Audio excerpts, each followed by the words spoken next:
If you have shoulder pain, do you ever feel the need that you have to stretch all the time just to tolerate overhead pressing? Typically, in my experience with my patients, stretching doesn't solve the problem. So what I'll ask you is, have you thought about the stability of your shoulders? So you can assess it at home in like 2 simple tests. We're gonna look at your rotator cuff and look at your shoulder blade. Both of those provide more support for your overhead pressing. First thing is rotator cuff wise, grab a band, put it around your wrist, bring it up to above your head.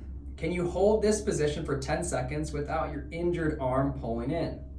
If you can, great job. Stability rotator cuff appears good.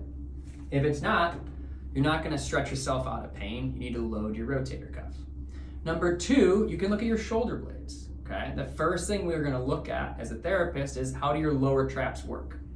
Can you bring your arms behind your back, okay? Hold it for 10 seconds without your upper trap kicking on.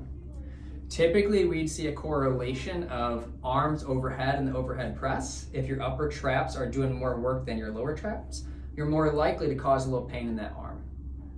So instead of trying to stretch yourself out of pain, or every time I go into the press, I gotta do this first, try to assess your stability in your rotator cuff and shoulder blade will be a little more effective to help you get back into the gym and lift.